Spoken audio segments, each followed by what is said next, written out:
Mesdames et messieurs, bonsoir et bienvenue à cette émission d'Info 9. La crise du logement est-elle vraiment présente chez nous en Abitibi-Témiscamingue? Parce qu'on en parle que crise du logement, bon, on parle des grands centres, Montréal, Québec, Trois-Rivières, etc.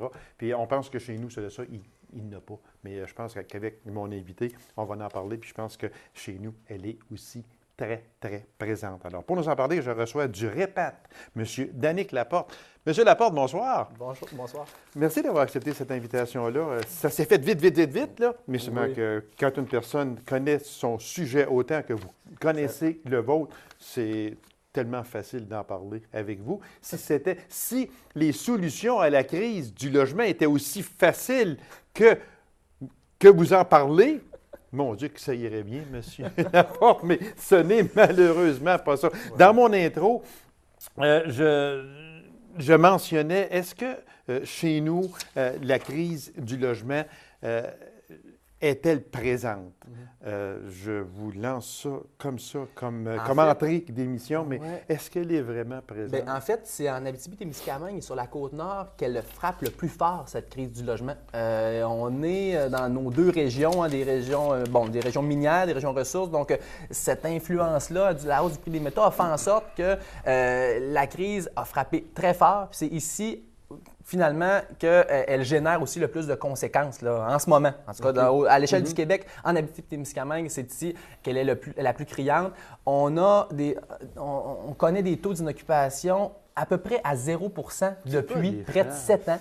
Donc, c'est incroyable. Puis quand une crise s'enlise autant, on pourrait parler de taux d'inoccupation négatif. Hein? Quand on parle du taux d'inoccupation, c'est le nombre de logements libres. Mais il n'y en a pas. On est à 0,1, 0,2 Ça veut dire un logement, deux logements, trois logements sur 1000 de libres. Puis ce qui reste, hein, on convient que ça ne serait pas des logements C'était mon autre question. très je pense que vous voyez venir aussi dans le 0,1 ou même 0,01 ce qui reste, ce n'est pas abordable. Soyons honnêtes avec ça. Ça serait pas. En fait, les logements en général, une des conséquences principales de cette crise-là a été l'augmentation du prix des logements. Puis si on l'a vu, on parle, selon les statistiques, d'une vingtaine de pourcents de plus. Là, puis je fais une moyenne à l'échelle de la région dans les 5 à 6 dernières années. C'est une hausse qui est majeure. Puis les ménages locataires, eux, ne sont pas enrichis. Hein. Et même qu'au contraire, les statistiques nous démontrent que les ménages locataires s'appauvrissent avec le temps parce que c'est souvent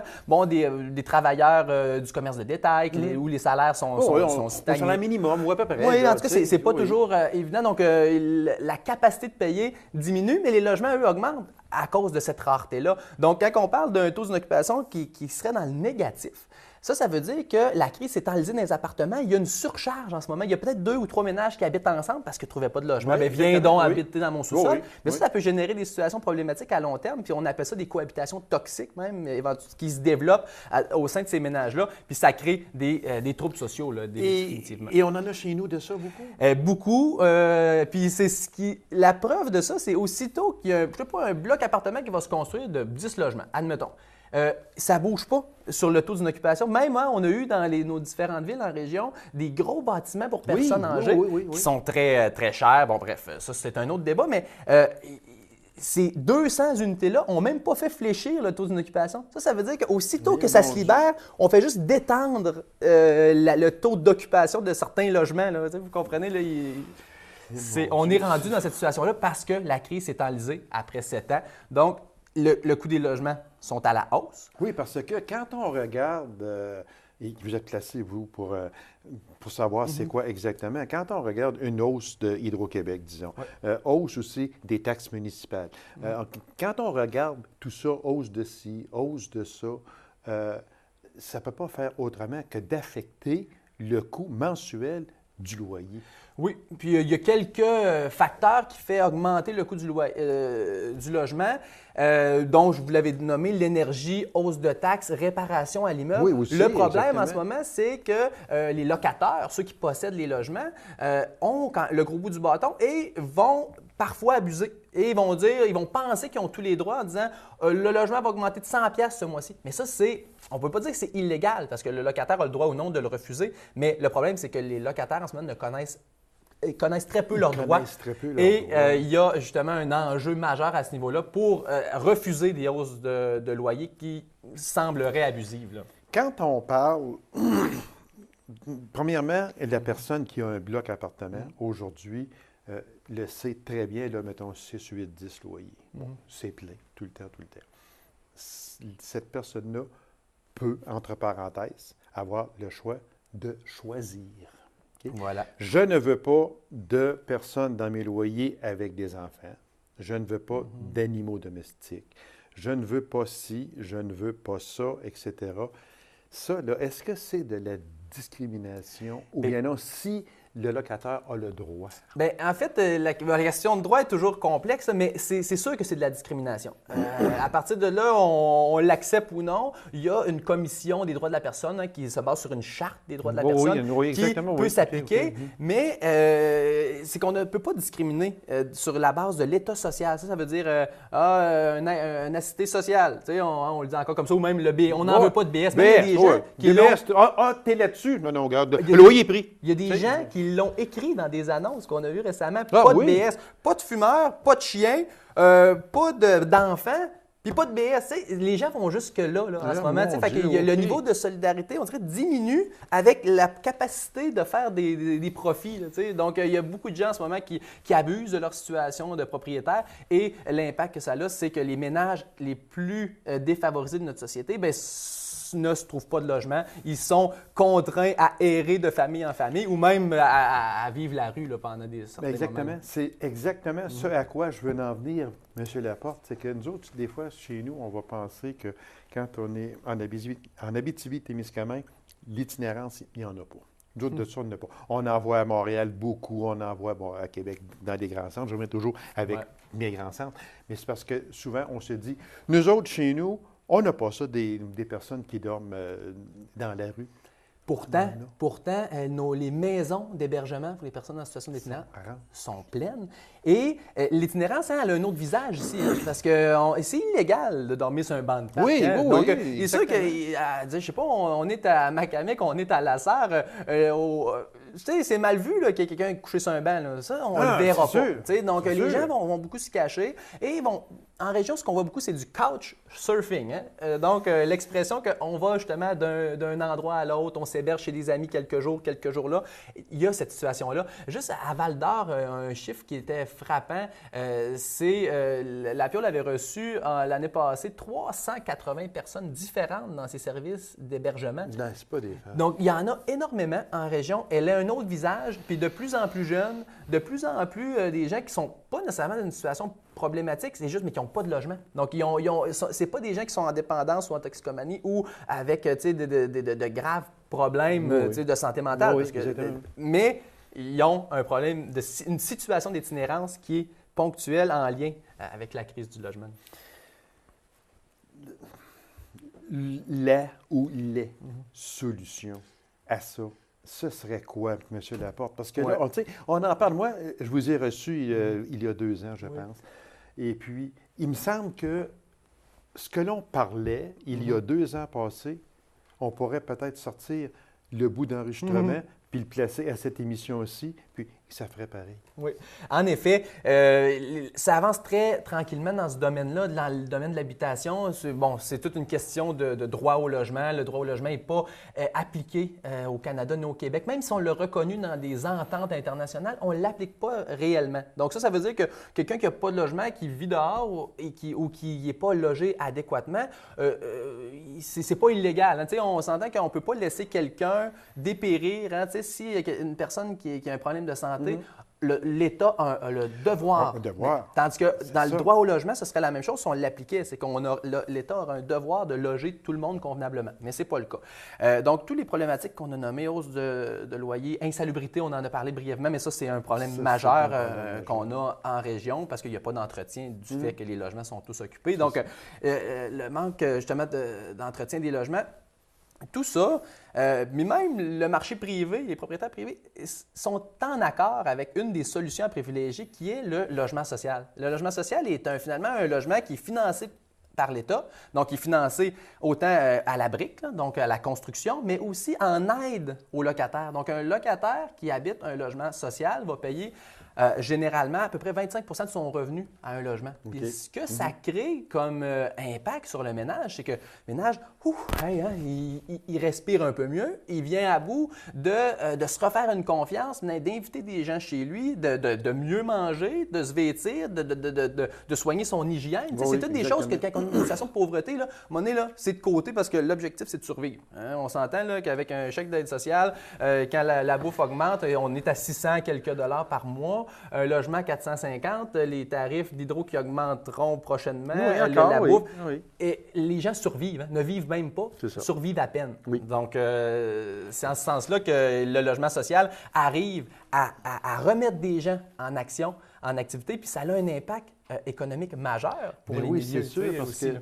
j'en reviens, c'est tellement vrai ce que vous dites, parce que je reviens en tout cas, il n'y a pas tellement longtemps, il y a quelqu'un qui me disait avoir demandé à son propriétaire, regarde, là, il y a de la moisissure ici, puis mon enfant est malade, il y a de la misère avec ça. Peux-tu arranger ça?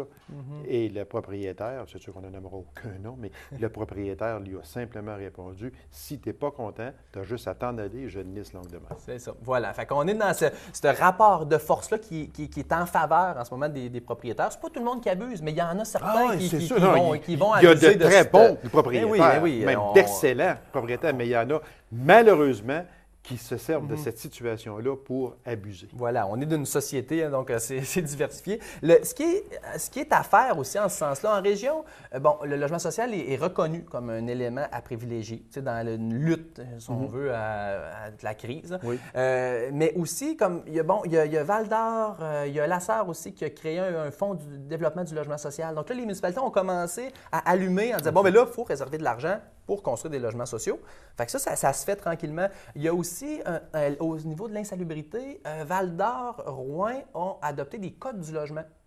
C'est grossièrement, on peut dire que c'est des codes du logement. Ça, en fait, c'est un règlement municipal qui encadre l'entretien, la salubrité et la sécurité des logements. Ça veut dire que je suis locataire, mon escalier a joué les planches, joué le sol au travers de... Je peux appeler l'inspecteur, il vient, il fait un constat d'infraction en vertu d'un règlement. Donc ça, c'est intéressant. On aimerait bien qu'il y en ait un peu partout en région. Je pense que c'est progressivement, les gens s'organisent, se mobilisent et vont vers des solutions de ce genre. Là. Est-ce que je me trompe, M. Laporte, en disant ou en pensant, et je vais le dire, je pense donc, je parle, et puis, est-ce que je suis dans l'erreur en disant qu'aujourd'hui, lorsque on construit un bloc appartement, on le construit d'une manière assez chic que la classe moyenne a de la misère, ne pourra pas louer ce loyer-là parce que le taux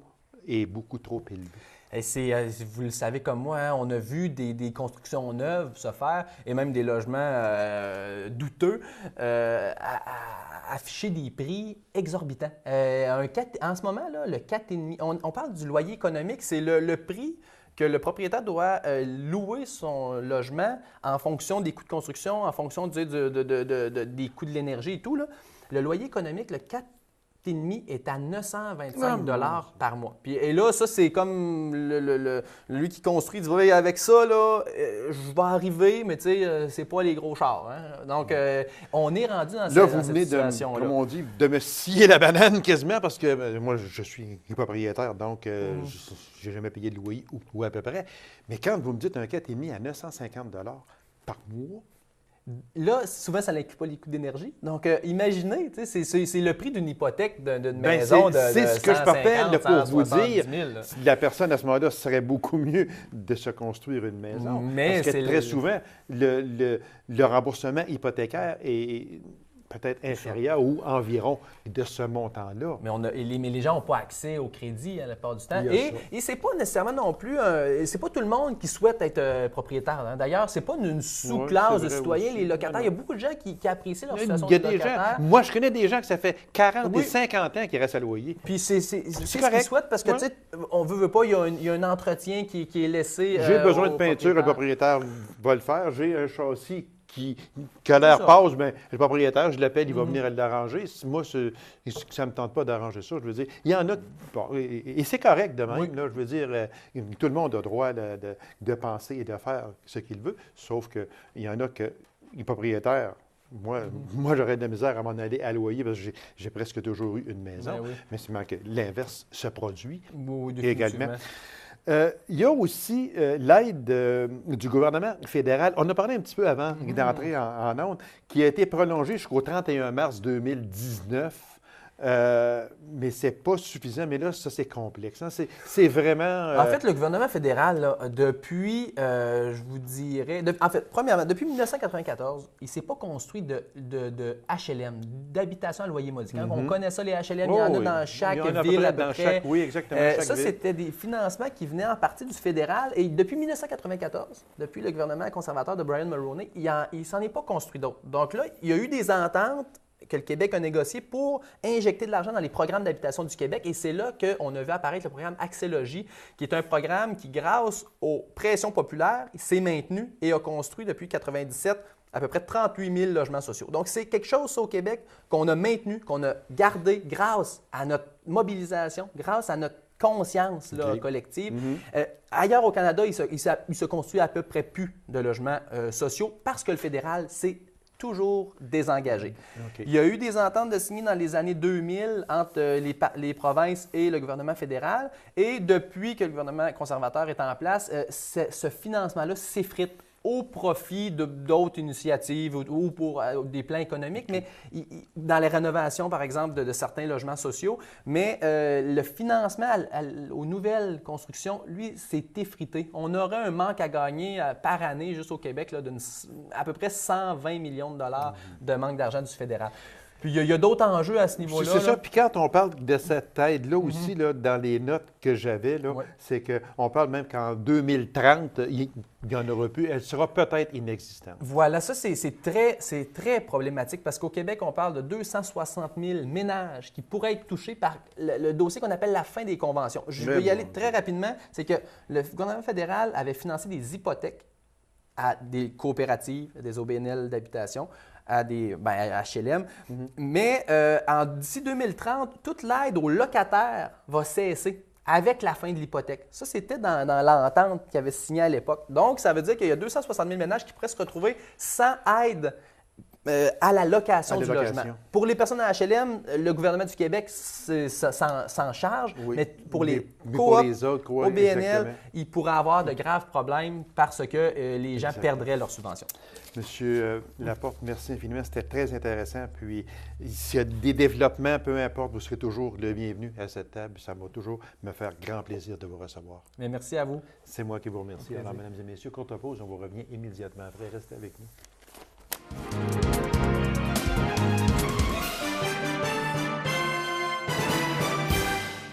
La troupe de théâtre À cœur ouvert a présenté en 2013 la comédie musicale de Mark O'Donnell et de Thomas Meehan, Hairspray.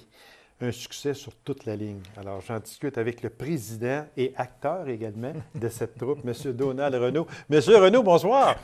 Bonsoir. Qu'est-ce que j'ai dit d'autre? Acteur. Je pensais que vous étiez actrice dans ce rôle-là.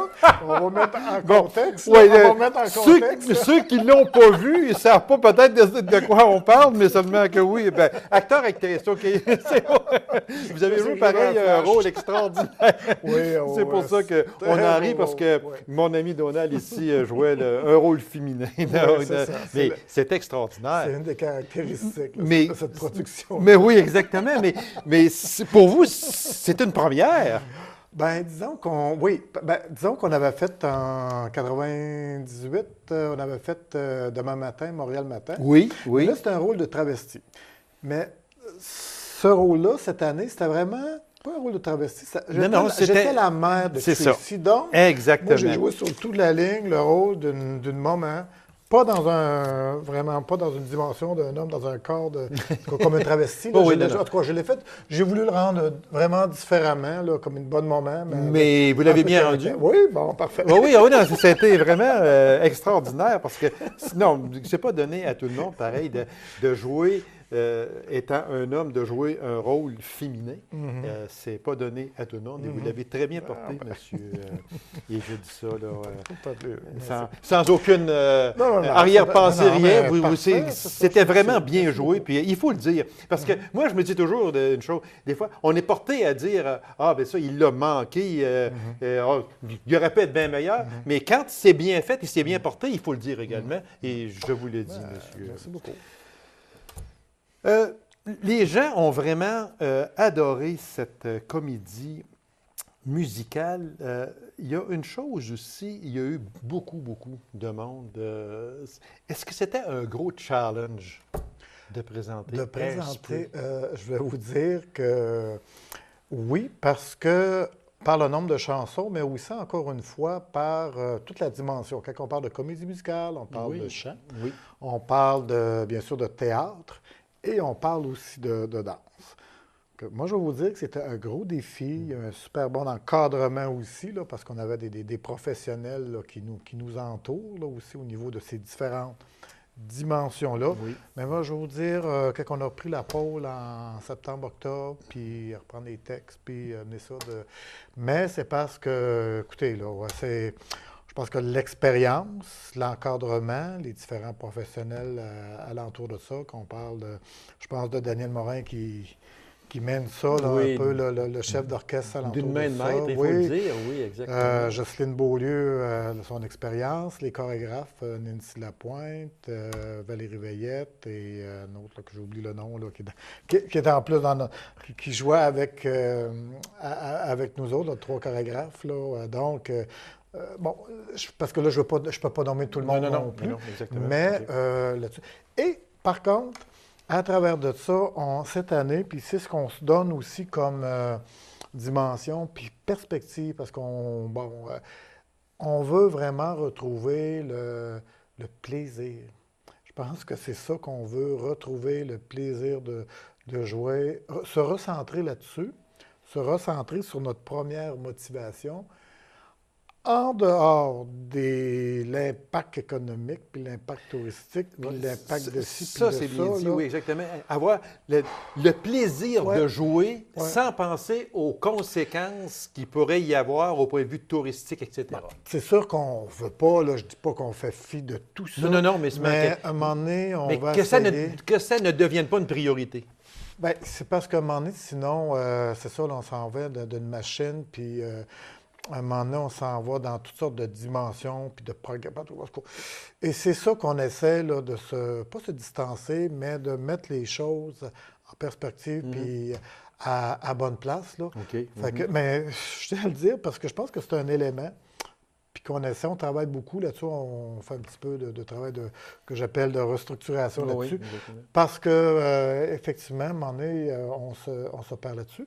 Et dans le fond, notre principale force, OK, c'est de continuer à avoir ça, puis de pouvoir attirer des gens, puis que le monde sente qu'il y a du plaisir à venir au niveau de la troupe, puis à faire ces productions-là, que ce soit ça ou d'autres productions pendant l'année là, aussi. Là. Quand on regarde le stress chez, disons, le bureau de direction ou chez, comme vous qui êtes dans la troupe directement comme président, puis M. Morin qui est là comme directeur, etc. Bon. Est-ce qu'il y a un stress supplémentaire quand on joue en premier, là, on joue une nouvelle pièce? Comme là, vous avez joué Hairspray. Okay? Si on compare avec Le Paradis du Nord, qui était devenu j'aime pas dire une routine, mais disons que d'année en année, c'était un tel jouait le même rôle, il était habitué, ça fait 3, 4, 5 ans qu'il le jouait, mais là, c'est tout nouveau. Est-ce qu'il y a un stress additionnel tant que la première n'est pas passée, à savoir est-ce que ça va être aussi bon, etc.? C'est sûr. Moi, je vais vous dire qu'en termes artistiques, en termes de pratique, tout ça, c'était beaucoup plus... parce que là, c'est de la nouveauté, puis où qu'on s'en va dans tout ça. L'autre, on avait comme une habitude, on savait où qu'on s'en... Moi, je vais vous dire que ça, on aurait pu, si on pouvait concilier l'aspect créatif, puis que d'autres, le plaisir qu'on retrouvait à faire ça, OK? Et s'il y avait eu moyen de concilier, je ne sais pas moi, dans un futur, parce que le Paradis du Nord, OK, puis on le dit, elle redit et plusieurs fois, puis on a tellement de documents là-dessus. Enlevez-nous. OK, tout un aspect administratif, tout un aspect organisationnel. Je pense qu'il y a un départage. Ou que nous autres, on va prendre la partie des bénévoles, la création, du défi artistique. Bon, il y en a déjà beaucoup. Beaucoup là-dessus. Et à quelque part, nous alléger ou alléger un organisme à un moment donné sur le plan organisationnel des ressources humaines, puis de tout ce que ça peut. Je pense que ça serait intéressant. Puis dans un futur, puis si jamais quelqu'un voit cette entrevue, non, mais à quelque part, il y a quelque chose de encore beau à faire, à continuer à développer. Bon, on veut tellement garder cette expertise-là qui est le théâtre musical, le créneau musical, le créneau grand spectacle là-dessus. Il faudrait le conserver là-dessus parce que, à un moment donné, les gens, il ne faut pas qu'ils s'épuisent ou ils partent, puis il y a d'autres choses qui C'est ça. arrivent. Puis, est-ce que la relève est là? Bien, je vais vous dire que la relève, oui. OK, mais moi, je vais vous dire que c'est de plus en plus difficile, puis je pense que ce n'est pas particulier à notre organisation, OK? Il faut falloir repenser parce que les gens, puis je regarde dans beaucoup d'organisations, OK, veulent s'impliquer, veulent s'impliquer, mais vont avoir le plaisir aussi de le faire, veulent peut-être limiter, par rapport à ce qu'ils ont à faire, mais c'est tout, j'appellerais l'à côté, l'administration, de tout ce que ça entraîne. Puis c'est pour ça qu'il faut peut-être repenser, surtout dans des grosses organisations là-dessus. Il y a quelque chose, là. Puis je vais vous dire, c'est même plus une question d'argent. OK, je vais te donner tant d'argent. OK, c'est plutôt, on peut-tu partager? OK, parce qu'il y a les lois, les ci, les ça. On peut-tu partager là-dessus? Il reste à peine 2 minutes. On aurait pu en parler encore. On fera une autre entrevue. Oui, vous allez toujours être le bienvenu. Pour l'an prochain, c'est quoi? Oui. Bien, pour l'an prochain, je ne peux pas vous dire encore. Non, encore? Mais non, OK, c'est beau. Je me suis risqué à savoir. Oui, bien, il n'y a pas de problème. C'est sûr. Écoutez, on a déjà donné des bonnes indications. Airspray a été un succès énorme. Est-ce que Montréal a aidé? Parce qu'on a vu plusieurs annonces, parce que Airspray jouait à Montréal aussi. Oui, c'est sûr que c'était comme un peu dans les deux volets. Airspray se joue là-bas, puis tout ça. On a des fois un petit esprit. Puis moi, je vais vous dire qu'il y en a qui l'ont vu là-bas, puis ont vu ce qu'on a fait, là, puis on n'a pas du tout à rougir. Donc, oui, on s'enligne parce que la demande est là. On est en train de tout faire les démarches avec les producteurs parce qu'il faut concilier avec New York, avec la France, tout ça. Mais effectivement, puis les gens ont beaucoup d'enthousiasme aussi pour un retour. Donc, on invite vraiment les gens le 24 novembre prochain parce que la troupe, c'est bien sûr la production d'été, c'est les productions aussi qu'on veut en saison. C'est aussi l'École des arts de la scène. Je pense qu'on pourrait... c'est vraiment des choses qui se développent et on a besoin de bénévoles. On a besoin des gens qui s'impliquent et on a besoin des gens aussi avec leurs idées. Parce que notre force, c'est... On part de la communauté. On veut faire participer les citoyens aussi à quelque chose de le fun, quelque chose que le monde sont fiers. Puis de partout en Abitibi-Ouest, c'est même au-delà. Parce qu'il y a des gens de l'extérieur qui sont contents d'avoir été choisis par la troupe. Parce que notre expertise est reconnue en région. OK, en disant, le créneau est en Abitibi-Ouest et je suis choyé de pouvoir aller jouer avec la troupe à Cœur-Ouvert. Parce que ça n'a pas de prix. Pour un CV après ou bien pour quelqu'un qui veut s'en aller dans ce domaine-là. Exactement. Alors, monsieur... Renaud, on va vous inviter après le 24. Vous allez venir nous donner beaucoup plus de détails à ce moment-là. Vous serez libre à vous. Peut-être qu'on a commencé par le rire. Là, ça nous on a commencé exactement. C'est ça, vrai. Monsieur Renaud, merci infiniment. Félicitations à toute la troupe, à tous les acteurs, aux bénévoles. Il y en a beaucoup. Il y a tellement de gens. Au public en général aussi. De toujours être présent. Partenaire financier. C'est vraiment le support de la communauté qui nous aide à... Voilà. Exactement. Alors, on va vous réinviter début 2014 pour venir nous parler en plus ample détail de la saison prochaine. Je vous remercie beaucoup, M. Renaud. Alors, mesdames et messieurs, merci d'avoir été là. On se donne rendez-vous à une prochaine émission de Info 9. Au revoir.